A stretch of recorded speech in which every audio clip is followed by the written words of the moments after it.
Muy buenas tardes, señoras y señores. Muchas gracias por su presencia a una nueva sesión, a un nuevo ciclo de conferencias del Real Instituto de Estudios Asturianos. La comisión cuarta, que es la comisión que presido de Ciencias Sociales, hace un año prácticamente, decidimos poner encima del tapete en este salón algo que fue consecuencia ya de un trabajo previo que habíamos hecho, de un trabajo de investigación en esta casa, vinculado al asunto tan traído y tan llevado del problema demográfico, el problema del desplome poblacional en el medio rural, especialmente en el suroccidente, pero en algunas otras zonas también de Asturias. Y ahí surgió como una deriva natural el hablar del problema de la socialización en las aldeas, este problema que traemos en este ciclo de estas tres jornadas. La primera, de la Iglesia en el medio rural; la segunda, que será la próxima semana, y ya les invito a esa conferencia, la atención sociosanitaria en el medio rural; y la tercera, sobre la importancia de los bares tienda, y la desaparición, sobre todo, de estos establecimientos que hacen tanto para la socialización en el medio rural. Estos tres temas, por supuesto, me decía Fe Santoveña, que es la coordinadora de estas jornadas, que ya se está elaborando, tenemos ya la idea de desarrollar aún más estas jornadas, porque consideramos que hay todavía mucha tela que cortar en esta materia, y por lo tanto nos interesa en este Real Instituto de Estudios Asturianos que todos los asuntos de naturaleza de interés para la comunidad autónoma, para el Principado de Asturias, estén aquí y que se puedan abordar con el espíritu y libertad que siempre tenemos en estas actividades. Al término de esta sesión, yo simplemente les diré estas palabras de saludo, de agradecimiento por su presencia en un día tan frío como el que tenemos aquí. Encima, muchos de ustedes han venido fuera de Oviedo y es un agradecimiento especial para esta casa. Le cederé la palabra a Fe Santoveña para que ella nos presente al ponente de hoy. Cuando venía para acá, yo recordaba algunos nombres propios de sacerdotes que están en mi memoria vinculados al occidente de Asturias. Yo soy de esa zona, pero también aquí en Oviedo, porque por ejemplo don Luceno García Jove, el centenario sacerdote que paseaba por Oviedo, había estado también en distintos sitios con su capa, con su bonete, pero yo recuerdo tener la oportunidad de tratar a don Álvaro Fernández de San Tirso de Abres, que fue durante 107 años, fue el cura más viejo del planeta, y que decidió, siendo él que era de Movías, de Coaña, él decidió enterrarse con los suyos allí en San Tirso de Abres, ¿no? Está en Abres enterrado. Pero otros muchos, yo por ejemplo puedo aquí, me parece que es obligado recordar a don Jesús el Reviriego, que era el coadjutor de Andés, arriba de Navia, qué sé yo, don José, el párroco de tantos años en Lue, en Colunga, en fin, sería la lista imposible, ¿no? Yo creo que si nosotros en cada uno de nuestros ámbitos, los que estamos aquí, recordamos de nuestra infancia, de nuestra juventud, vamos, don Manuel Peláez, ahora que veo a alguien de Navia allí al fondo, don Manuel Peláez, que fue tantas veces y que recorrió Asturias de aldea en aldea y de parroquia en parroquia, ¿no?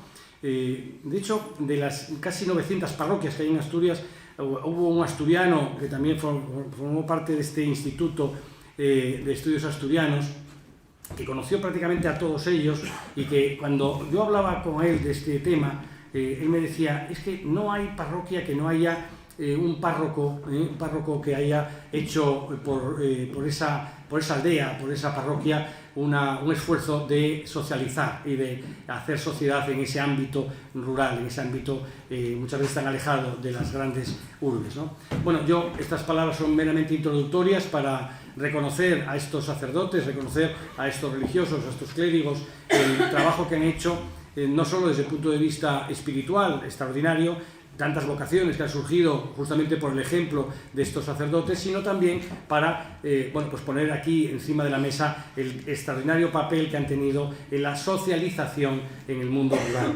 Yo creo que una de las ideas que necesitamos tener es que para recuperar el medio rural es también atraer la actividad que unas parroquias y sobre todo los titulares de las parroquias vienen haciendo. Y yo le cedo la palabra sin más a Fe Santoveña Zapatero para que nos nos introduzca al ponente de esta tarde. Al término se abrirá un tiempo para compartir reflexiones, para preguntar al ponente, para plantear aquellas cuestiones que consideren oportunas sugerir a nuestro ponente de esta tarde, a quien agradezco mucho su presencia aquí.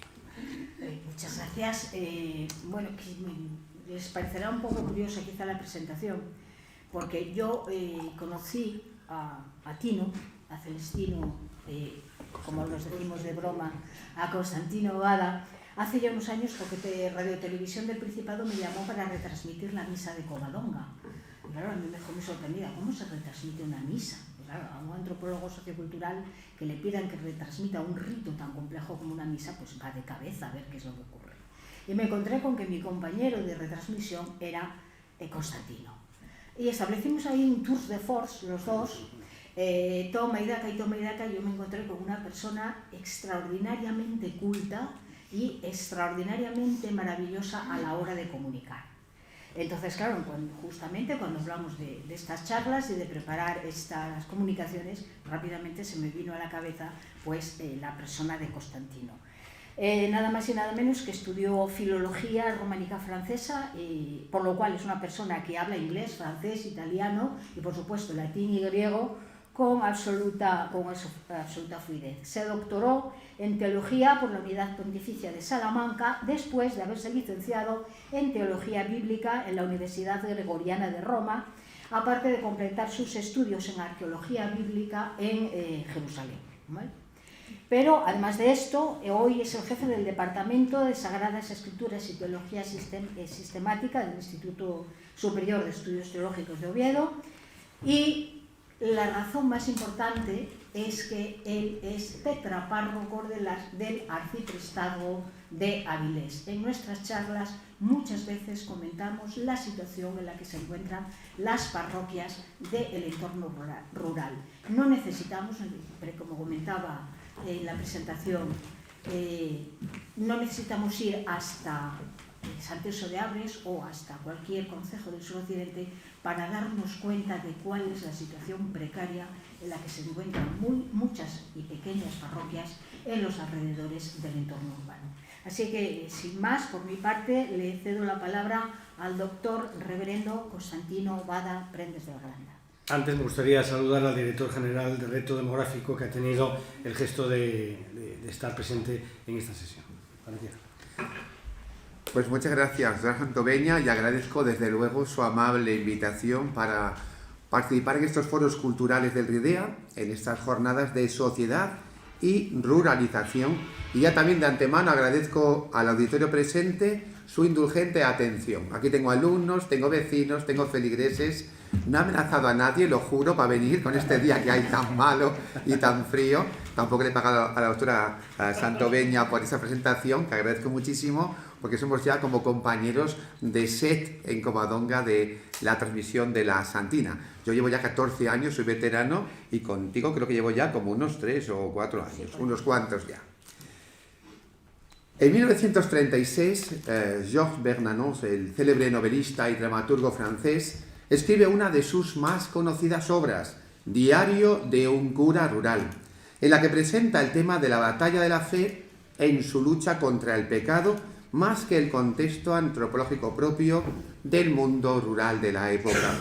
Sinceramente, los sacerdotes que retrata Bernanos para mí son algo desconcertantes, llenos de dudas entre lo que creen y lo que predican, enfrentándose a un mundo rural desconocido que parecen, por otra parte, no apreciar tampoco en exceso. Después de un tiempo de intensa formación en el cálido invernadero del seminario, los recién ordenados sacerdotes franceses de Bernanos son lanzados, y nunca mejor dicho la palabra lanzados, a los inhóspitos y helados parajes rurales dignos de aquella otra novela, esta vez inglesa, Cumbres borrascosas, de Emily Bronte. Esto de lanzamiento digo que vale también para personajes novelescos del autor francés, pero también valen para el referente asturiano de la pastoral rural, siendo perfectamente aplicable en nuestro caso, y lo digo por experiencia propia, como ahora narraré. Por no quedarnos en este modo de introducción del tema con una obra francesa, También leí, allá en mis más que lejanos tiempos de Cou, aquel Cou ya lejano, el San Manuel bueno y mártir de Unamuno, entre el elenco de lecturas obligadas en literatura en aquellos tiempos. No sé qué le dan hoy, pero yo creo que viendo algunos, yo creo que lo de Peppa Pig y por ahí no se supera. Pero bueno, esa es una opinión que tengo yo muy particular. Reconozco que aunque me cayó simpático el personaje, me pareció entonces muy perturbador por la doblez de aquel joven sacerdote que, curiosamente, más convertía cuanto menos creía, y creer, desde luego, no creía, al menos de modo reflejo y expreso, al igual que confesaba ocurrirle al autor de la obra, a nuestro célebre Unamuno. Lo leí en aquellos tiempos, a mis 17 años, en los que mi sacerdocio aún estaba lejano, muy lejano, dado que pertenezco al grupo de los llamados sacerdotes que antes decían de vocación tardía, quizás en cierta clave de demérito, y que hoy decimos simplemente de vocación contextualizada en la edad madura, de un modo quizás más amable y a lo mejor menos enjuiciativo. En mi adolescencia me gustó el modo en el que el sacerdote unamuniano seguía rezando el credo con el pueblo, porque sabía que el pueblo no podría seguir adelante sin aquella fe en la que, sin embargo, él ya no creía. Al contrario, el sacerdote de Diario de un cura rural afirma, aún en las tribulaciones por las que pasa, que la fe no se pierde, simplemente deja de informar la vida. Yo confieso ser más del segundo tipo, y a Dios gracias, nunca que mejor dicho, lo de Dios gracias, traída esta frase, creo que soy de este tipo de sacerdotes que con su vida intenta celebrar lo que vive también en la liturgia. De mis 20 años de sacerdote, ordenado, quitando los 3 estudios en Roma e Israel, el resto de mi actividad pastoral, siempre combinada con mi actividad docente, han sido como cura rural, hasta el presente en el que me defino como cura rural y semirural con autopista Y de por medio, porque estoy en Avilés y estoy un poquito entre zona rural y zona, no sé bien yo cómo llamarla, pero muy pegadita a esa infernal autopista, y digo por el ruido. Fui muy conocido porque dije aquella frase públicamente y sin desdoro de mi figura clerical, de clima romano y oscurísimo. Este ruido, sinceramente, y siendo el cura, no lo aguanta ni Dios. Y abrí el telediario de Asturias. Soy además, como ha dicho la doctora Santoveña, jefe del Departamento de la Escritura y Teología Sistemática, y soy párroco de esta unidad pastoral. Voy a decir los nombres de las parroquias, que tengo aquí también yo mis feligreses, Santa María, Santa Cruz de los Campos, San Vicente de Trasona, Santa María de Cancienes y Santa María de Solís. Antes lo había sido también de 13 parroquias en las montañas de Grado, en las que a mí se me denominaba de aquella el patriarca de Salcedo. ¿Por qué? Porque, claro, aquello era un territorio de 900 kilómetros cuadrados, ¿verdad? Aquí tengo gente de Salcedo que me conoció en aquella época, ¿verdad? Cuando yo llegaba con mis zapatos de charol de Roma, recién estrenados, para meterlos la boñiga más grande que encontré en San Cosme y San Damián de Tolinas, Luego lo cuento. Exactamente, luego también cuento la vaca. Estuve luego como párroco en 3 parroquias rurales, con la nariz muy metida en ArcelorMittal. Ese nombre que suena, ¿verdad?, a indio, pero que se hacen los suecos estupendamente con la iglesia. Estuve en Santa María de Poago, estuve en San Pedro de Monteana y San Andrés de los Estacones, que por una asimilación fonética se convirtió simplemente en San Andrés de los Tacones, sin ninguna relación con el movimiento drag queen que yo conozca, Me ha quedado por cosa filológica. Pienso sea esta la, digamos, virtud principal que me adorne hoy para dirigirles estas palabras sobre el tema que nos ocupa, ya que con las ciencias bíblicas y arqueológicas que manejo, mi especialidad doctoral, o las filológicas, darían para una exigua exégesis del contexto antropológico del mundo rural asturiano, sin que yo tuviese esta experiencia que tengo de 17 años en contacto con mis queridas y queridísimas parroquias rurales. Esta invitación partió, ¿verdad?, de ese contacto que tuvimos, la doctora y yo, así que ahorro esta introducción. Y paso directamente al tema que nos ocupa, El banco de donde yo soy del concejo de Gozón, Y el banco, cuando uno va a predicar al Santísimo Cristo del Socorro, hay que predicar siempre sobre el tema para que te han llamado. Dicen que un año un sacerdote estaba hablando de lo divino, de lo humano, de lo teológico, pero que no entraba en la materia del milagro, hasta que por fin ya al final comenzó a relatar la tormenta, la galerna, y se escuchó un estrepitoso, palabra del cura, presidente del párroco, que dijo: menos mal, por fin entramos en materia. Asturias es una diócesis muy rural. Como un día me dijo uno de mis mayores referentes pastorales, don Gumersindo, entonces párroco de Bañugues, en el concejo de Gozón, dijo: Tino, la diócesis, no te creas, que no acaba en Trubia, sigue más allá. Y entonces me llevó a ver todas las parroquias de Asturias, especialmente aquellas limítrofes con otras provincias y que eran las más alejadas. En efecto, la archidiócesis asturiana está conformada, según datos de 2021, por 932 parroquias agrupadas en arciprestazgos. Entonces eran 14, pero ahora se van reduciendo paulatinamente, dadas las últimas fusiones realizadas. Y todos ellos pertenecientes a 3 vicarías: Oviedo Centro, Gijón Oriente y Áviles Occidente. Hasta 2011 las vicarías eran 5, en una organización territorial implantada por don Gabino Díaz Merchán, de acuerdo con las necesidades pastorales de su momento. De los 10.604 kilómetros cuadrados que comprende la diócesis, salvando los 3 núcleos poblacionales más importantes de Asturias y las villas, el resto se corresponde con parroquias bajo la denominación de rural. Claro que la denominación rural presenta, sin embargo, hoy día notorias dificultades de comprensión, pues solemos identificar lo rural con lo campesino y ganadero, e incluimos bajo el término la vida y problemas de los que trabajan la tierra y en la tierra, agricultores y ganaderos, como digo, pero también otro tipo de personas que viven en el campo y, sin ser ni lo uno ni lo otro, también participan de sus inquietudes y sus intereses, amén de los aspectos culturales del mundo rural y la vida en general. Hoy día no podemos, por tanto, hacer una identificación inmediata entre mundo rural y agricultura. De igual modo, puede darse el hecho de que algunas explotaciones en el campo estén atendidas por trabajadores asalariados que no participan de la cultura local rural. Vemos como algunas personas también gestionan una segunda vivienda en el mundo rural como mero alojamiento estacional, pero de un modo que podríamos decir desclasado, pues no se identifican con el contexto cultural del lugar en el que establecen su segundo alojamiento.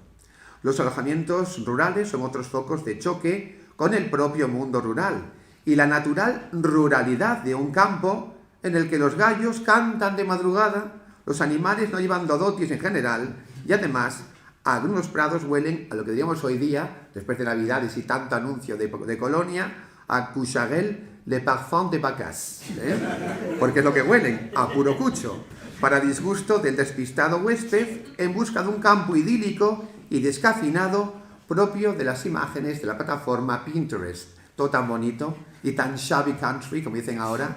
Claro, pero eso luego la realidad no es así. Huele, la realidad huele. Y huele bien, aunque sea cucho. En pleno siglo XXI y definido el mundo como una aldea global, no hay aldea que, si posee antenas de 5G, no esté abonada a una visión y apertura, diría incluso que universal, y que conecta a personas de muy dispar contexto y aún más dispar geografía. Todo esto que les encanta a los jóvenes puede ser, y lo he comprobado para los mayores, una ocasión especial de desorientación y frustración, que les haga pensar en el peligro que corre el futuro del campo y del pueblo, tal como ellos lo conocieron. Esta percepción del campo, desde luego, no la tuvo el sacerdote de Bernanos, un sacerdote con un conocimiento muy exiguo del contexto geográfico y cultural del lugar a donde era enviado.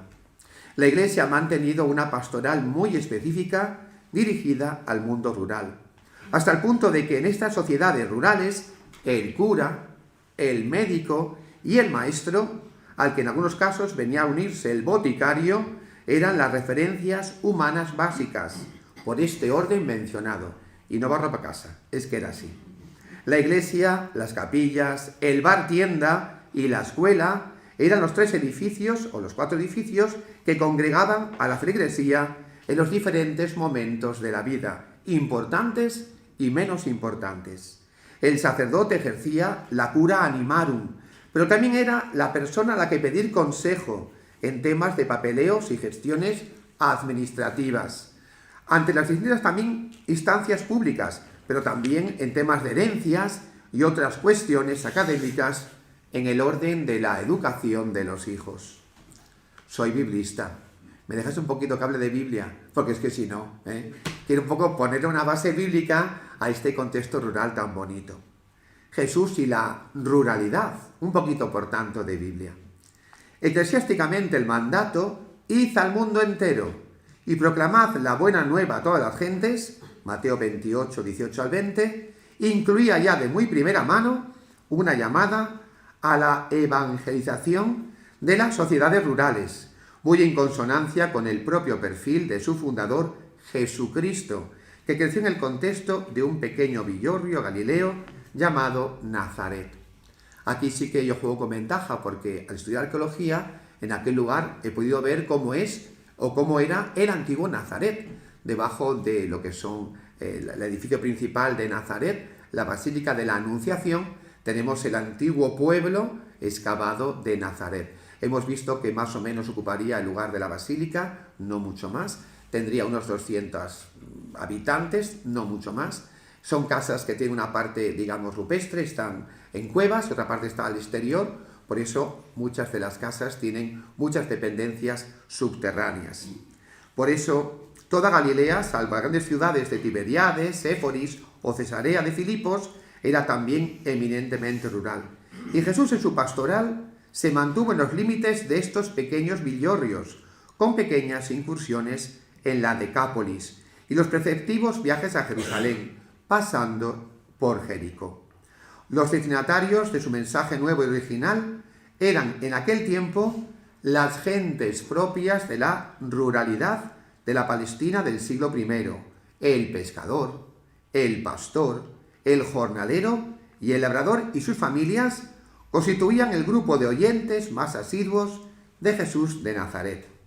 Jesús de Nazaret crece entre ganados y plantíos, y cuando inicia su vida pública, toda su prédica está teñida de parábolas que hablan de las semillas, de los lirios del campo, de las ovejas y el pastor, de la mostaza y de los pajarillos, etcétera, etcétera.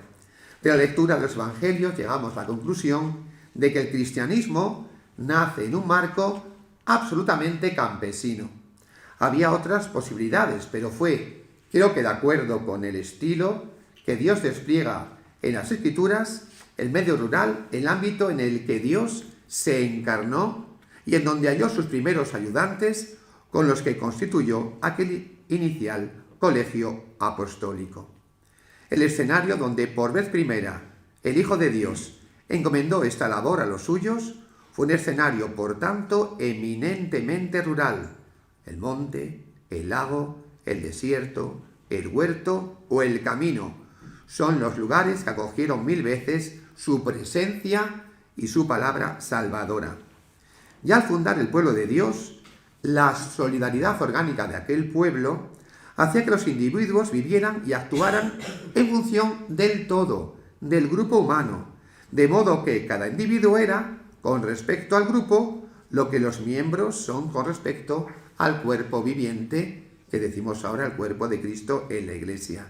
Y era un medio solidario, porque esperanzas, pruebas, bienes, todo era vivido en común.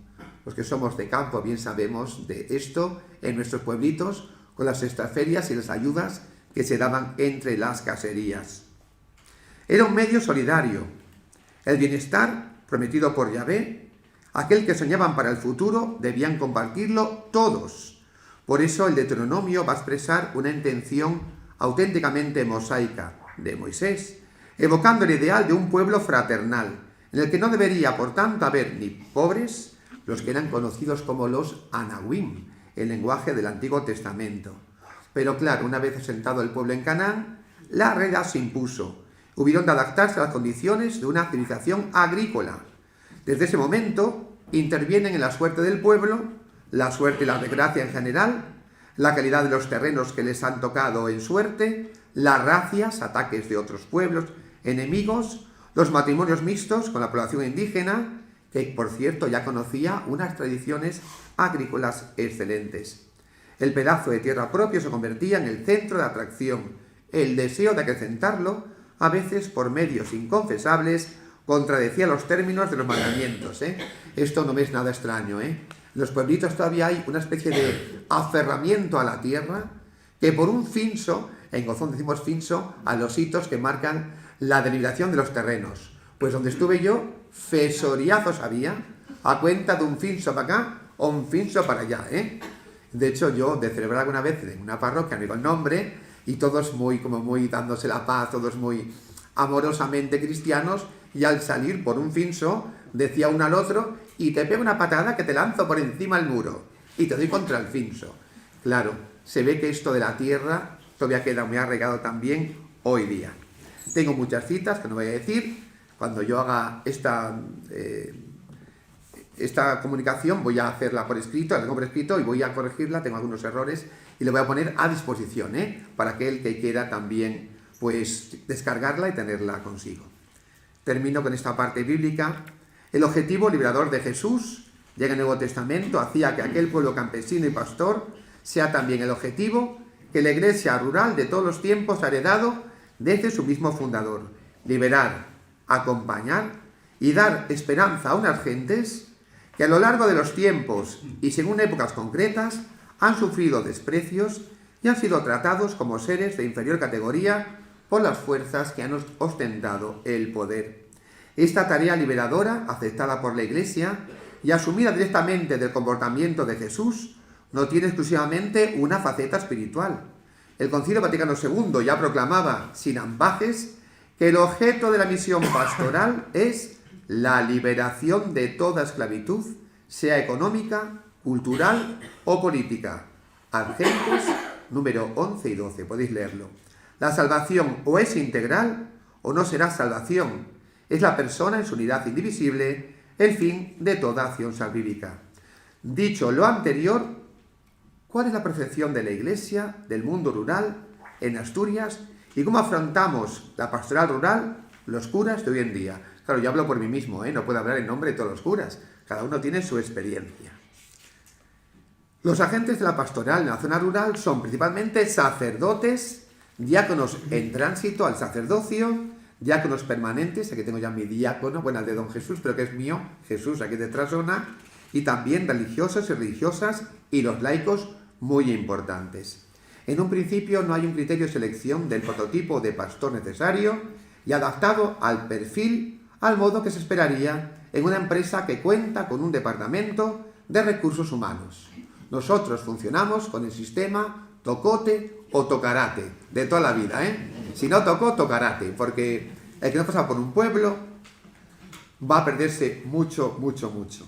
Suele ocurrir que recién ordenados, los neopresbíteros son enviados normalmente a los destinos más difíciles en el medio rural, lo que supone un no pequeño choque inicial y un cierto contrasentido. Las grandes ilusiones primeras a veces se topan de repente con la dura realidad rural, en alejados y pequeños núcleos poblacionales con escasos feligreses y escasa participación parroquial. Las llamadas unidades pastorales, con las que llenamos folios y folios de informes y documentos, sinceramente creo que inservibles, no son sino un intento de reagrupar realidades más pequeñas en unidades mayores que no obtienen, en los mejores casos, sino un pequeño florecimiento de la pastoral compartida, llamada a desaparecer de todos modos por la misma desaparición inexorable del exiguo número de los feligreses, objeto de la pastoral que los compone. Yo llegué desde Israel, después de estudiar arqueología, y aterricé en las parroquias de la zona alta de Grau. Me presentaron a todo bombo y platillo. Constantino Bada, aprendes de la Granda, habla idiomas, no sé cuántas cosas más, viene de Israel, estudia no sé cuánto. Y una señorina del pueblo se acercó a mí, me miró así muy de cerca y dijo muy despacio: usted cuando hablamos, entiéndenos. Y dije yo, sí, mujer, claro que sí. Si soy asturiano, no lo parece. Yo, pues soy asturiano, ¿eh? Y entonces dijo, pues a partir de ahora, a mi casa a comer todos los domingos, ¿eh? Rosalina, ¿eh? De Santianes de Molenes. Y así tengo un montón de anécdotas, ¿eh? La labor y figura de cura rural tampoco es la más apreciada desde el punto de vista del estatus sacerdotal diocesano, pues los sacerdotes, lo digo claramente, no son especialmente, por razones humanas comprensibles, dados a aceptar de excesivo buen grado estos destinos, lo que provoca no pocos desencuentros entre los sacerdotes y los obispos y sus equipos de gobierno. No considero que este sea un fenómeno propio solo de Asturias, sino que por el conocimiento de otros sacerdotes de España con los que conviví en Roma durante mis años de estudio, creo que esto es una circunstancia muy extrapolable a toda la península en general. A mi vuelta de Roma e Israel por motivos de estudios bíblicos y arqueológicos, y tras conocerse mi inicial destino pastoral en el medio rural, un compañero de seminario me decía, con un cierto rentín vengativo, pues mira, Fío, yo sin tantas notas como tú y con menos estudios, nunca pisé Cucho. Dije yo a los 3 meses, Cucho, tengo Cucho yo para ti y para toda tu familia. Pero para que se vea que, bueno, a veces pensamos que los expedientes brillantes y estamos llamados pues estamos también llamados a pisar Cucho felizmente, ¿eh? Porque así también se nos quita mucha tontería, ¿eh? Se ve que para algunos pisar Cucho es un demérito, lo que para mí, a lo largo de los años, ha sido, creo que, un placer. El pisar Cucho como metáfora de estar muy cerquita de aquellos que lo han pisado, luchando muy duramente por sacar sus vidas y las de sus hijos adelante. Y el que ha vivido en un pueblito, como yo que he nacido en uno, sabe bien apreciar esta circunstancia. No diré nada nuevo que les sea a ustedes conocido si digo que las poblaciones rurales sufren un proceso natural y paulatino de despoblamiento, hasta el punto de que si un presbítero permanece en una parroquia rural el tiempo suficiente, podré ir viendo cómo se van cerrando las quintanas asturianas, casa por casa, tras la defunción de sus habitantes.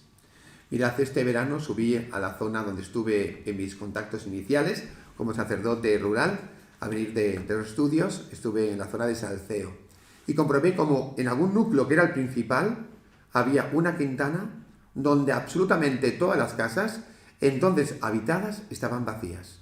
Hablo de 15 años, ¿eh? Se cerraron todas las casas. Vemos que después estas casas, si siguen abiertas, es en condiciones de alojamientos veraniegos para descendientes de sus antiguos habitantes que no mantienen tampoco una presencia prolongada en esos pueblos. En general, la población, salvo algunos jóvenes y niños, es muy reducida y en el pueblo solo permanecen, en la mayoría de los casos, los padres ya de edad avanzada que se niegan, por activa y por pasiva, a trasladarse con sus hijos a los núcleos poblacionales más densos, a los que estos se han trasladado buscando una vida más cómoda y un trabajo fuera del marco rural. En aquellos tiempos muchos hijos me hacían llegar su desazón al ver que sus padres se negaban a abandonar los que habían sido sus hogares toda la vida para irse a vivir con ellos, lo que les provocaba mucha preocupación.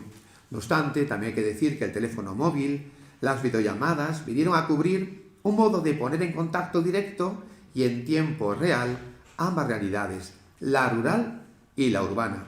De hecho, en el periodo pandémico que hemos vivido tan recientemente, muchos párrocos abrimos parroquias virtuales en Facebook Live y otros medios digitales y muchos ancianos que de estos lugares rurales siguieron nuestras actividades online como un modo de suavizar los perniciosos efectos del aislamiento y falta de contacto físico incluso con sus hijos, que dejaron de visitarles temerosos de contagiarlos. Como dato señero, en la zona de Grado era muy frecuente que los mayores tuvieran ya su piso comprado en la villa, para cuando el día de mañana, citando sus mismas palabras, no pudieran valerse solos en sus aldeas. Lo mismo ocurría en las parroquias rurales de Gijón, donde fui pastor durante 9 años. Aún recibo actualmente algunas llamadas de quienes allí fueron mis feligreses, pero ya ahora desde las viviendas de sus hijos o en sus propias viviendas que les esperaban preparadas en el núcleo urbano, tal como ellos ya habían previsto un día ocurriría. Este éxodo rural imparable hace que la figura del sacerdote rural sea cada vez más exigente, pues el pastor de estas parroquias se convierte a veces en acompañante de soledades, buscadas o no deseadas, según casos, de tantas buenas gentes que han nacido o han desarrollado su vida en el ámbito rural. Otro tema a tratar sería el de los mismos sacerdotes, al inicio sin ninguna experiencia, que han de afrontar sus propias soledades después de un periodo de formación en los cálidos invernaderos formativos y parroquiales del seminario y las cómodas parroquias de destino pastoral, como seminaristas.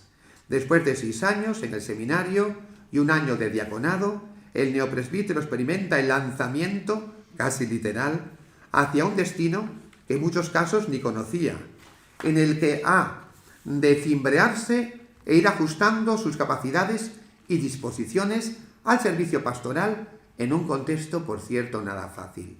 Los tejados de los templos, las restauraciones de un patrimonio artístico inmenso en manos de unas entidades parroquiales incapaces de ser llevadas a cabo por sus más que exiguas economías, si es que economías hay siquiera, son los retos que pasarán a formar parte de la labor cotidiana del recién estrenado sacerdote o del presbítero, ya nada novato como un servidor, que siempre ha estado sirviendo en el ámbito rural. En mi caso, labor pastoral rural, que es combinada con mi labor académica en los distintos centros formativos diocesanos presentes en el edificio del seminario. Aquí están alumnos míos que no sé si me sufren, si me disfrutan en mis clases, pero que han venido, ya tomado nota, para que la nota del examen vaya a tener un pequeño incremento. La pastoral rural principal predominante suele ser, por desgracia, la pastoral funeraria. Y esto, que podría ser considerado como un elemento desalentador, se convierte, al menos esa es mi experiencia, en una oportunidad para ofrecer un mensaje eclesial de esperanza y de fe, sobre todo en los tanatorios, pero también en las parroquias, a donde acuden personas que, aun habiendo perdido su práctica religiosa, siguen asistiendo a estas celebraciones por razones de tipo social y buena vecindad. Se conoce enseguida el nivel de práctica de los participantes y las familias en los meros gestos preceptivos de estar de pie o sentado durante las celebraciones. Las familias, los primeros bancos de duelo, quedan delatadas en su escasa o nula práctica religiosa al quedarse sentados cuando todos están de pie. Yo suelo intercalar, a efectos de paliar un poquito esta situación de indigencia litúrgica, un discreto "ahora nos ponemos todos de pie" o "ahora pueden sentarse", o un más desdramatizado y aliviante, cuando veo que la familia está perdida, la familia, por supuesto, puede permanecer sentada después de tantas horas en el tanatorio, porque aquello es un desconcierto en el que uno se levanta, se baja, uno pica al otro. Cuando veo que la cosa se complica, hago esto, En ocasiones también, desde mi atalaya privilegiada del presbiterio, puedo ver si hay suerte cuando algún miembro familiar, que aún no ha olvidado la práctica habitual, les hace una no tan discreta señal al resto sobre lo que han de hacer. Esto es, después de cercionarse un poco mirando al resto que está haciendo en la parroquia, También en el peor de los escenarios puedo ver, lo juro, a un familiar en el primer banco y frente a mí whatsappear a sus deudos y conocidos indisimuladamente al tiempo que masca chicle como si no hubiera un mañana. Y me ha ocurrido, y algunos lo sabéis que somos testigos, Pues esa gente después entra, y me dijo una señora que estaba mascando chicle todo el tiempo, una cosa impresionante, y allí whatsappeando, y entró y dijo: muy guapo, muy diferente a lo de habitual, muy diferente.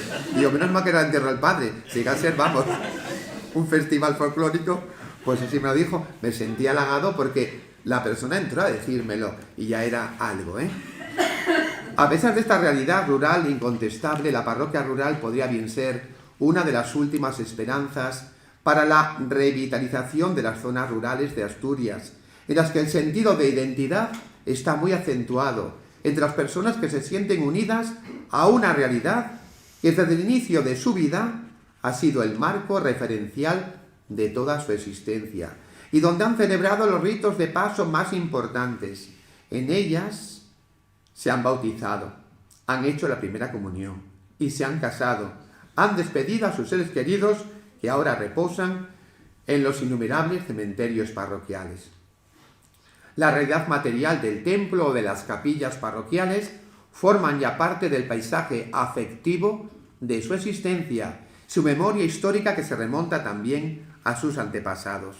Esto se nota cuando ves cómo los miembros de estas comunidades rurales se vuelcan en las labores de recuperación o reparación de algún bien de interés parroquial, organizándose sextaferias y colectas para llevar a cabo las mismas con mayor respuesta de la que cabría esperar. Las pensiones agrarias y las de viudedad bien sabemos que no son precisamente las más generosas entre las clases pasivas españolas. En muchas ocasiones el párroco puede ser el impulsor de la recuperación de tradiciones que devuelven al pueblo un poco de su historia, en combinación con las asociaciones vecinales y de fiestas. Mira, quiero mencionar hoy que tenemos en Santa Eulalia de Némbora y en Gozón una asociación cultural que lleva el nombre de una antigua fuente preciosa que se llama Fumañeda. Pues llevan a cabo una constante puesta en valor de las tradiciones y valores propios del campo. Y su cultura para que la memoria no se pierda y sirva como fuente de inspiración en la construcción de un futuro sostenible. A mí me encanta que la actividad que publican, además es Erika, una que fue alumna mía y ahora es la que lleva a cabo esta actividad, con un gran gusto y siempre animando a que el pueblo no olvide sus tradiciones de la Iglesia, tradiciones culturales, tradiciones etnográficas. No siendo estas actividades que fomentamos o en las que participamos los párrocos de las unidades pastorales ninguna panacea, desde luego, evangelizadora, bien pueden ofrecer al pueblo y a la feligresía remanente un modo de apreciar su cultura ancestral, plasmada en tradiciones que, de no ser de este modo, se perderían en el tiempo. La Iglesia no ha de perder su significatividad en el mantenimiento y custodia de este tesoro etnográfico, pero tampoco puede quedarse en este anecdótico papel de mera guardiana de la memoria popular, en la que a veces nos convertimos, sino que ha de hacer llegar el mensaje vivo y liberador del Evangelio en el contexto y el lenguaje del siglo XXI. Los pastores no somos simples animadores culturales, personas de compañía o animadores divulgadores de las tradiciones finiseculares de una parroquia, pero también hemos de involucrarnos de un modo activo en estas tareas. La Iglesia ostenta un importante papel como privilegiado testigo de la vida de las aldeas y de su evolución, aún enfrascados como estamos los componentes de la Iglesia en nuestras múltiples tareas que, dada la escasez de clero actual, nos vemos obligados a desarrollar.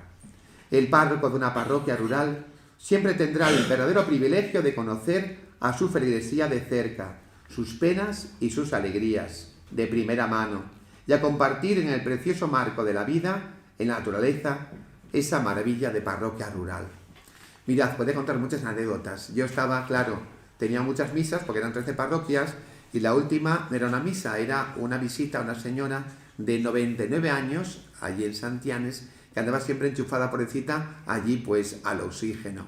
Iba yo a dar la comunión a última hora, eran ya las 3 o las 2:30, y entonces cuando me acercaba a dar un besín para marchar, me metía 3 bombones en el bolso y decía: "Pa'l camín, señor cura, pa'l camín, que non comió y lle muy tarde". Nunca supieron también los bombones como en aquellos pueblitos de la zona de Salceo, porque eran bombones de gloria, de aquella persona que agradecía tanto la presencia del cura, que hacía del cura una figura importante. Y por si tenía yo algún tipo de tendencia a pensar que allí estaba yo bien valorado, un día me dijo alguien de aquella zona: "Non sé cómo puede decir cosas tan guapes en sin leeles". Y luego dijo: "Gente como usted en sin leeles, sin leerlas. Gente como usted non tenía que morirse". Bajaba yo, paré el coche porque lloraba de emoción, porque nunca fue mi sacerdocio más reconocido que en estos pequeños pueblitos asturianos. El precio a pagar es verdad que no es barato, pues con el tiempo se van dejando un poco vamos dejando un poco nosotros mismos los curas, ¿eh? ¿Por qué? Porque claro, vamos despediendo a nuestros hijos más ancianos, ¿eh? Yo en un pueblito me dijeron: "Mire, somos poquitinos, pero somos mayores, nos queda poco, aguante, queremos que nos entierre usted", a que también lo sabes, ¿eh? Queremos que usted nos entierre, como usted, así de cariñoso, no nos va a enterrar nadie. Y claro, ¿cómo no iba yo a querer a aquella gente? Ya veis cómo estas experiencias mías podían ser son muchas, no voy a contar más. No dormí nada aquella noche pensando en estas realidades tan duras, pero soy consciente de que yo he vivido y sigo viviendo tiempos muy cambiantes, ya termino, y el ocaso de un modo de entender el mundo rural en la pastoral de la Iglesia. Con todo, es conocido que en la Iglesia vamos lentos, casi siempre por el peso de una larga tradición. Así que espero o extinguirme yo primero, o al menos desaparecer al tiempo que se extingue este modo de entender el mundo rural, que ha formado siempre parte de mi vida, desde mi propio nacimiento en una pequeña aldea de Gozón, en el barrio de La Granda, y los destinos pastorales a los que siempre he sido enviado y los que tanto he disfrutado y aprendido como pastor al servicio de Cristo. Desde luego, en mi caso, a pesar de lo que me decía aquel compañero insidioso, valió la pena, mucho valió la pena, pisar tanto cucho. He dicho.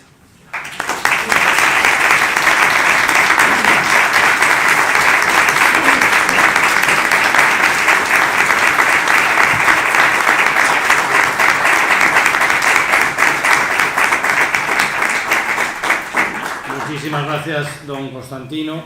Al comienzo hice referencia a algunos sacerdotes ya fallecidos, pero aquí tenemos delante a don Agustín Evia Ballina, miembro de número del Real Instituto de Estudios Asturianos, que cuántos años ha destinado Lugás, con la Santina de Lugás, y por tanto esa realidad rural la conoce con tanto cariño, porque él, don Agustín es mi profesor de latín eclesiástico, de que aprendí tantísimo, y él daba siempre las clases, pero siempre a pie de cura rural, siempre contando sus experiencias. Y tanto aprendíamos de su sabiduría, que es mucha, y lo sigue siendo, como de su experiencia pastoral, lo que siempre yo también le agradeceré. Y yo le pediría a todos un aplauso para don Agustín.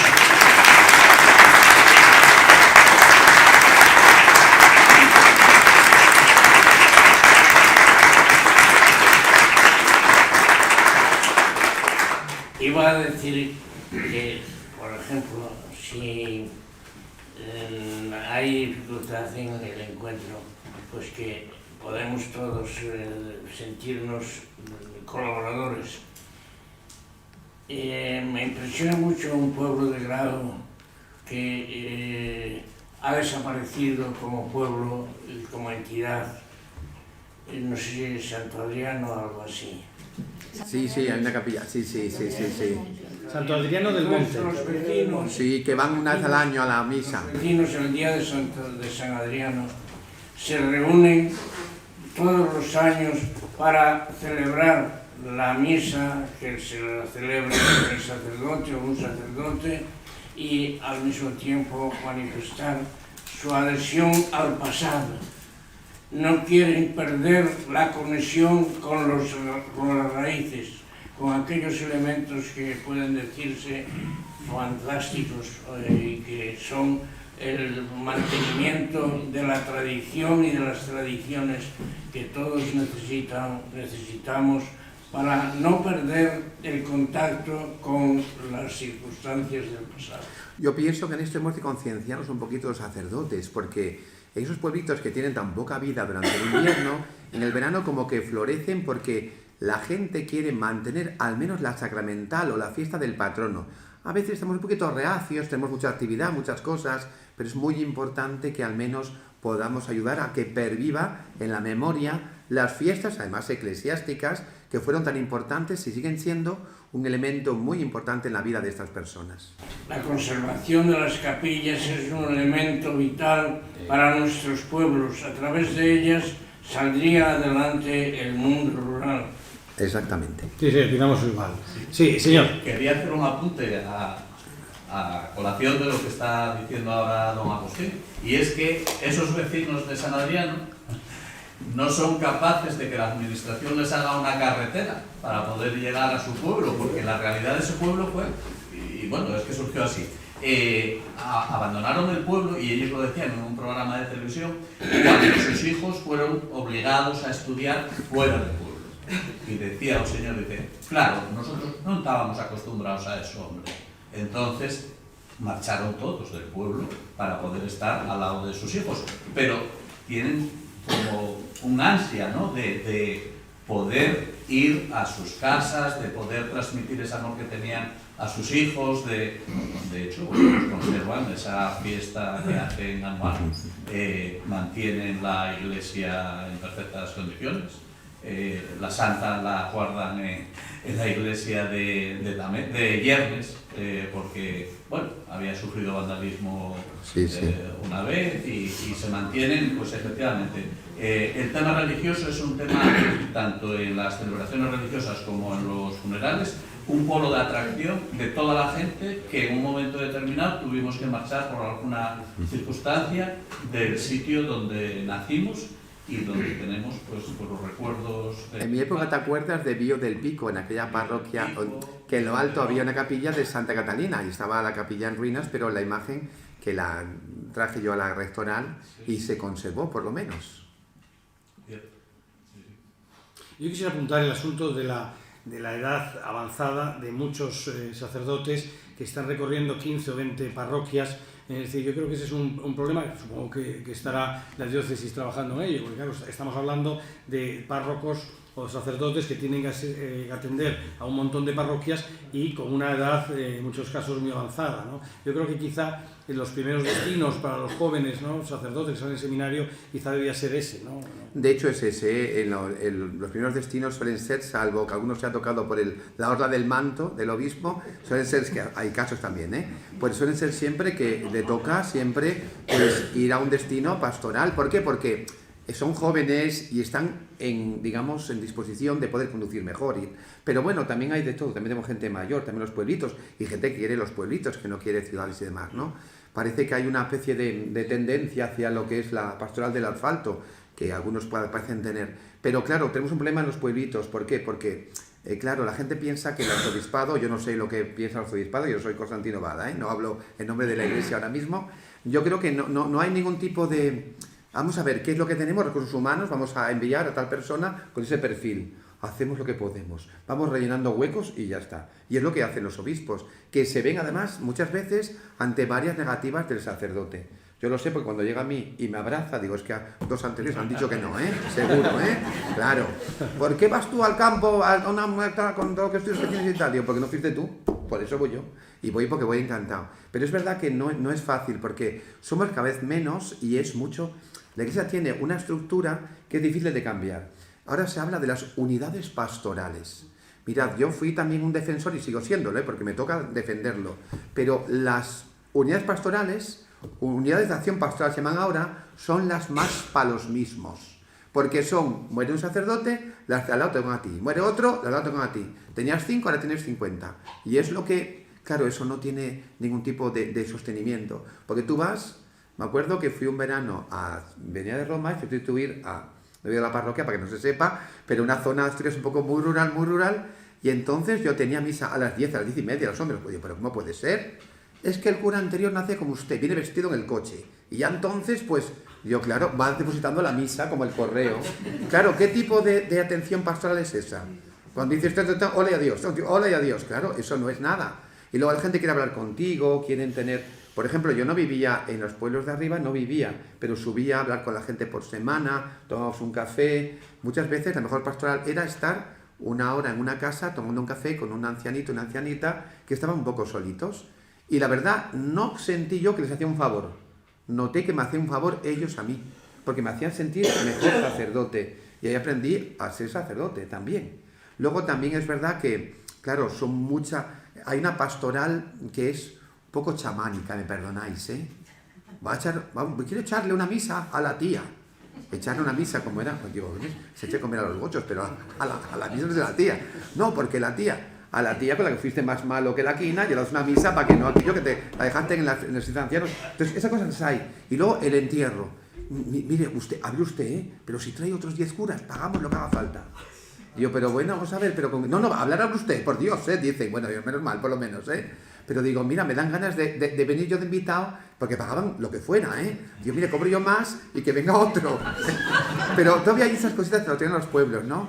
Y luego es muy importante, ¿no?, que se sientan también la cercanía, ¿no? Y digo yo que a Dios gracias, o las bodas, Las bodas son un momento muy especial porque van jóvenes que no pisan la iglesia en la vida, pero van a la boda. Y entonces no hay que hacer ningún show ni nada, porque yo no soy de misa creativa, pero hago una misa pues un poco cercana, cariñosa, y sabes que como iglesia estás dando una imagen. Y en los entierros también. Es cuando la pastoral funeraria, por desgracia es la que más abunda, es una ocasión específica para llevar un mensaje a personas que de otro modo no se iban a acercar. Yo he entrado una vez en un funeral, éramos 7, yo y 6 hijos. Entramos, yo aguantando también la caja porque los pobres no podían, y entraba la mayor grabándome mientras yo cantaba Hacia ti, morada santa. Pues creedme que eso que parece de Berlanga, que lo era, acabó siendo una de las celebraciones, yo creo que en las que mejor sentí como sacerdote, porque aquellos 7 hijos, pobrecillos, eran como eran, no daban para más, y sintieron la cercanía de la iglesia, el arropamiento. Dije, que era comulgar, subieron todos conmigo, estaban todos en el altar ya conmigo. Yo bajé con ellos, fue algo tan kafkiano, que sin embargo digo, mira por dónde se te rompen esquemas, porque lo importante es el trato con la persona. Y las personas se entienden de amor y entienden de cariño. Y el sacerdote puede tener muy buena palabra, pero si no los quiere, se nota muchísimo. Y en los pueblos están muy necesitados de curas cariñosos y cercanos, y que se impliquen. Como digo yo, hombre, yo aguantar el rabo al gocho mientras lo matan tampoco lo haría, pero allí estaría cerquita de ellos también, ¿no?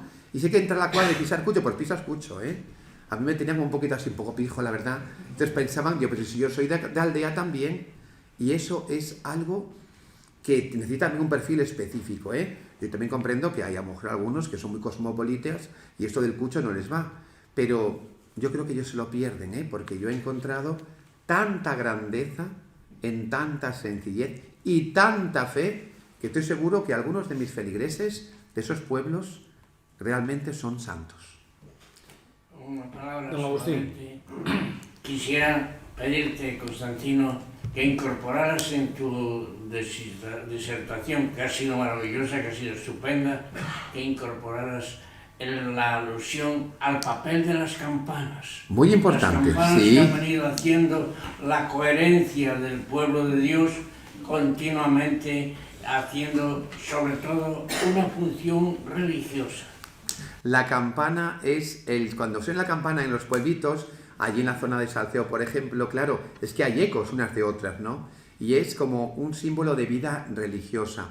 Y cuando robaban las campanas, que las robaron en varias ocasiones y tal, en varios sitios, siempre era una gran tragedia. Más allá del bien material que habían robado, pues para venderlo ahí por kilo, seguramente, porque estaban robando parte de la historia. Por desgracia hay muchos amantes del metal y del vil metal que no respetan esas campanas que tanto dicen, aunque poco suenen. Muchas gracias, Agustín. Lo voy a incorporar, ¿Alguna pregunta más, alguna reflexión más? Sí, ahí al fondo, sí. Sí, bueno, yo quería subrayar que la figura de don Constantino es muy interesante porque le considero un párroco, ante todo, periurbano. Hay esas zonas donde se da esa imbricación entre lo rural y lo metropolitano, lo urbano propiamente, ¿no? Entonces, yo creo que incluso se podría establecer una especie de mapa de calor sobre las zonas en las que desarrollas una labor pastoral y se distinguirían zonas de mayor a menor incidencia de lo urbano, ¿no? Pues habría que desarrollar un ciclo sobre esta cuestión, ¿no? Os juro que no he pagado nada, ni nada, Sí, la verdad que no te he pagado nada, que lo has dicho tan bonito, gracias, Me agradezco muchísimo lo que has dicho. Que la verdad que sí, que es que yo ahora estoy en una zona que es difícil de definir, ¿verdad? Tengo aquí a varios feligreses y tal, ¿verdad? Julia, tengo aquí pues varios de mis parroquias y demás, y Marisa, y claro, son, por ejemplo, en los campos, estamos metidos ahí en un sitio que no es ni chicha ni limoná, es una cosa un poco rara, y en Canciones tenemos más suerte, porque tenemos la antigua y tenemos después el complejo parroquial. Entonces, bueno, yo mantengo abierta también la antigua, era la de arriba y la de abajo, pero eso me sonaba a mí como muy Villaburros de arriba y de abajo. Digo, no, Santa María, complejo parroquial, Santa María la antigua. Y la estamos dejando, por cierto, precioso ahora la antigua, hemos restaurado un montón de cosas. ¿Y por qué? Pues porque está abierta, porque los que somos, el grupito pequeñito que hay, allí va siempre, con frío, viente o llueva. Y mantenemos abierta una iglesia en la que lo primero que he hecho, ¿verdad, Julia?, ha sido poner en valor la tradición. Geloira, aquella benefactora que aparece a la entrada, que no conocían ni qué era aquella inscripción, tenemos una inscripción del siglo XIII, importantísima y muy bonita, y todo esto cultural siempre da como, bueno, pues una especie de razón de más para amar a la parroquia, o en Trasona también, que tenemos un cementerio que ahora es una maravilla, estaba muy mal, pues es parte también de la tradición del pueblo, la fiesta de los indianos, o en Solís, que es una parroquia preciosa donde las haya, con una historia hasta el punto de que ahí tenemos el Alfoz de Gauzón, una sociedad cultural que la han elegido este año para hacer allí sus actos, ¿no? Somos muy, digamos, permeables a todo lo cultural y también, como no, a lo eclesiástico. Tino, buenas tardes. Lo primero, felicitarte por la ponencia, agradecerte que nos hayas invitado, pero luego quería compartir con el grupo también, y contigo principalmente, que tenemos que estar muy orgullosos los cristianos, lo primero de los sacerdotes que nos acompañan. Yo vivo en la Cuenca Minera, quiero decir, casi que ya me podría llamar rural por el sistema demográfico, ¿no?, que vivimos y tal, pero la Iglesia humana y a veces pobre en recursos por falta de sacerdotes, sigue estando ahí donde otras instituciones no están. Y yo creo que eso es grande poder decirlo, ¿no?, porque cuando la situación es complicada, nadie queda. En el momento la Iglesia, a lo mejor aunque sea esa misa al año, una misa un sábado al mes, para a veces 2 o 3 ancianos. Un sacerdote que está en la Cuenca va a hacer una misa, va a celebrar una misa una vez al mes para 3. Es decir, o sea, 3 personas que viven en el Carmen de la Venta. Entonces digo que la Iglesia está, ¿no?, y que bueno, pues que a lo mejor pues, la gente ahora con el cambio climático agua viene, y a diferencia de otras instituciones, la Iglesia no tiene que volver de donde nunca marchó. Entonces, bueno. Muy importante el papel de los laicos, ¿eh? Hoy el sacerdote evidentemente tiene un papel que es el suyo, ¿eh? Dice, no, yo soy uno más. No, sin cura no hay misa, ¿eh? No eres uno más, pero eres uno con una labor específica, un ministerio ordenado. Pero luego, sin los laicos, no hay parroquia. Y yo, de hecho, tengo mis unidades pastorales, el grupo de laicos, que en cada una de las parroquias está elaborando. Siempre dicen, no, pero ¿tú qué dices? ¿Pero tú qué dices? Y yo, no, bueno, ¿qué decís vosotros? Porque yo puedo, evidentemente en liturgia y en otras cosas, tengo que saber más que ellos, ¿no? Pero en otras cosas, ¿cuánto aprendo? ¿Cuánto aprendo? Y la Iglesia tiene que desclericalizarse. Me acuerdo, yo era un poco, yo la verdad, a mí decía mi madre, castigote Dios. Porque yo era de los que criticaba a los curas por arriba y por abajo, y ahora soy cura yo, y no es tan fácil como yo pensaba, ¿no? Pero claro, me invitaron a una reunión que era cristianos laicos, iglesia en el mundo, y vine para Oviedo, y la mesa principal eran 2 curas. Y ¿dónde están los laicos aquí? ¿Qué pasó con esto? ¿Qué fue esto, no? Y al final nos levantamos de patas, con conclusiones un poco raras seguramente, y dijo un cura en uno de sus peores momentos seguramente de pensamiento, estas no son las conclusiones que teníamos programadas. Digo, no me extraña, porque si ya programáis vosotros, pues claro, por eso qué importante, porque lo de todo para el laico, pero sin el laico, que no decía un rey francés, lo dijimos muchas veces los curas, ¿no? Tenemos también que desencastillarnos nosotros, ¿no? Y también dar paso y saber como una parroquia, el cura es muy importante. Cuanto más importante es el cura, más laicos tiene que haber trabajando cada cual en su área. Ahora también tenemos la figura del diácono permanente, que es muy agradable porque tenemos también ayudantes que son parte del pueblo, pero también son clero como nosotros, ¿no? Y entonces también tienen pues otra vida, pues Jesús está con su mujer aquí, ¿verdad? Nuestra diaconisa consorte, y entonces claro, pues forman parte de la parroquia, de ese entramado que va ayudando en muchas tantas cosas. Y el sacerdote también tiene que ser cuidado, ¿eh? Porque te sientes solo muchas veces, ¿eh? Y además la gente que no viene nunca, pero que viene para al cementerio y te puede caer de un burro sin saber de nada, también encuentro yo de vez en cuando, ¿eh? Y es muy... A veces te deja un sabor de boca, porque también hay lo que se llama el anticlericalismo, así que hoy día presente, ¿no? Aunque a veces, hermanos, tengo que decir, nos lo ganamos a pulso también, ¿eh? Dicho, ya para decirlo claro. Sí. Doctora Sandoviña. Sí, iba a decir por qué yo decidí iniciar este ciclo de conferencias refiriéndome primeramente a los curas rurales, a la iglesia rural. Yo fui profesora en un ayuntamiento de los concellos que más personas pierde en Asturias y donde se decía misa cada 15 días. Y la gente estaba esperando a que muriese algún vecino porque ese día había misa. Y ese día se iba a poner buena ropa, se iba a encontrar con gente de los alrededores de la capital del concello y aquel día iba a haber vida en el pueblo. Y yo observaba aquello con una particular expectación, viendo cómo un rito de paso, el último de los ritos de pasos, que es la muerte, realmente lo que significaba era el reforzamiento de los nexos de unión de la comunidad. Y la última pregunta ya, por favor. Yo quería compartir una reflexión acerca de el problema que tienen los sacerdotes rurales, de todo el tema administrativo que tienen que hacer. Yo lo conozco personalmente. Yo soy catequista en la unidad parroquial de Quirós, y de repente el sacerdote se vio desbordado con el tema de la gestión de los cementerios.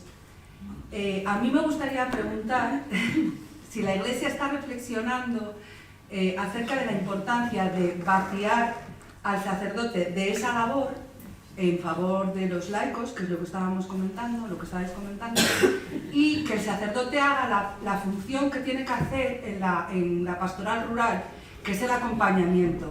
Porque yo llevo muchos años de catequista y veo que en algunos momentos la persona humana, sacerdote, falla porque no llega. Sí, claro, claro. Y en el tema de las personas mayores es lo que estás diciendo, ¿no? Hay que acompañarles, porque en ese momento es donde verdaderamente es el encuentro que tienen con Dios. Es que con el modelo que tenemos ahora, la parte administrativa y la parte de cementerios y la parte de obras y demás nos lleva mucho tiempo. Pero luego también lo que es el esquema de celebraciones que tenemos y el horario, el que tiene 13 parroquias, el que tiene 5, el que tiene, por ejemplo, yo los domingos o los sábados tengo unas cuantas seguidas, ¿no? Y claro, por ejemplo, tú quieres atender a una persona para confesarse o para contarte tus penas y no tienes tiempo, tienes que andar citando a esa persona después, que venga a verte, y nos falta un poquito de eso, porque claro, abarcamos mucho, pero ya dice el dicho que el que mucho abarca poco aprieta, y al final no estamos en contacto real. Al final acabamos siendo unos administradores así un poco dispersos en un montón de parroquias. Nadie puede llevar 35 parroquias, porque no se llevan, simplemente tienes un título que lo pone ahí, pero no puedes. Tú no puedes estar, claro, tener 5 misas o 4 misas 5 seguidas. Yo cuando a veces estoy en casa con él, yo tengo ese síndrome de Dios mío, que no me llama ahora el tanatorio. Yo, eso me faltaba ahora, que me llame el y el tanatorio, yo ya estamos, porque significa que es una celebración más o 2 más y que ya no sé si es un fin de semana dónde colocarlo. Entonces te quedas muchas veces con esa idea de que eres un poco funcionario, cuando tú eres otra cosa, como bien has dicho. Y por esas labores funcionariales está dejando aparte una labor muy importante, que es la de acompañamiento fuera de los ritos litúrgicos, porque hay una presencia del cura. ¿Sabes la palabra de un cura? La potencia que tiene curativa para una persona, para un creyente, que lo que tú le dices de corazón es capaz de llegar hasta ese corazón y curarle de tantas cosas. Muchas personas sabéis que estamos ahora en la época de las enfermedades mentales y hay muchas personas con depresiones, con varias enfermedades de tipo, y yo soy de los primeros que detecto o que al menos veo que la persona va bien o va mal. ¿Por qué? Porque a mí se me abre el corazón, lo que muchas veces no se hace con los psiquiatras o los psicólogos, ¿no? Hace falta recuperar un poco esa figura, pero con el modelo actual es difícil porque tenemos que recorrer mucho espacio y hacer muchas cosas y dejar a lo mejor las importantes. Pues muchísimas gracias por su presencia. La próxima semana, aquí a la misma hora, a las 7, el 17 de enero, será el momento en el que Mario Margolles, jefe del Servicio de Observación Epidemiológica, es médico y antropólogo sociocultural, nos hablará sobre la atención sociosanitaria en el medio rural. Han sido ustedes muy amables por su presencia. Muchas gracias. Muchas gracias.